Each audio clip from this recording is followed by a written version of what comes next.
విశ్వనామ సంవత్సర ఉగాది తెలుగు సంవత్సర దినం శుభాకాంక్షలు. ఉగాది రోజు అందరూ ఉగాది పచ్చడి వేసుకుంటారు, దాంతోపాటు పోలీలు కూడా వేసుకుంటారు.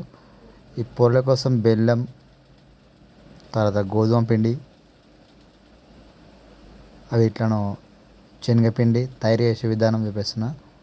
మా మమ్మీ కట్ చేస్తుంది. ఈ శనగపప్పు ఉడకబెట్టుకున్న తర్వాత గ్రైండర్లో వేసుకున్నాం. సోపు కాస్త అందులో వేసుకున్నాం, పూర్తి స్థాయిలో వేసుకున్నాం, కొంచెం కొంచెం వేస్తుండే టేస్ట్కి సరిపడా. తర్వాత మిక్సీ బట్టి శనగపిండి,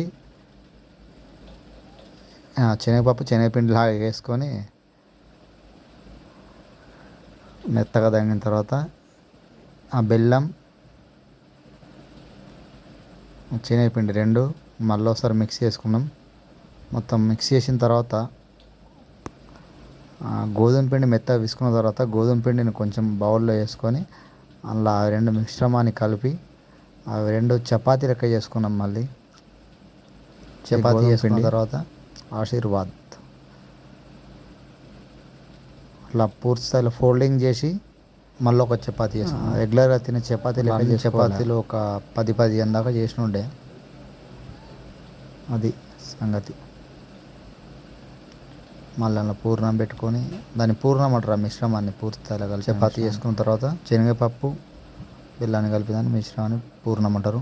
తర్వాత చపాతీ రెడీ చేసుకున్న చపాతీని పెనం వేడి చేసుకొని పెనం పైన అటు ఇటు దూరగా వేయించుకోవాలి 2 సైడ్లు చపాతీని.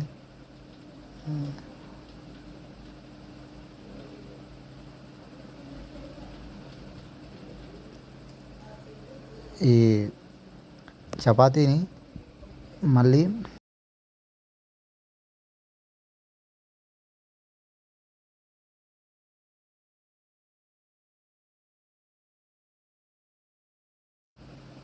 ఈ ఉగాదికి స్వీట్ స్పెషల్ అన్నట్టు. మనము ఉగాది పచ్చడి ఎట్లా వేసుకుంటామో దాంతోపాటు ఉగాది రోజు ఈ పూర్ణం పోలేలు అంటారు వీటిని, అందులో పెట్టుకొని తినని పూర్ణం అంటారు. మన తెలుగు వాళ్ళకి అందరికీ తెలిసిన విషయం ఏది, చిన్న మిశ్రమం పూర్ణం. ఈ చపాతీనేమో పోలేలు అంటారు.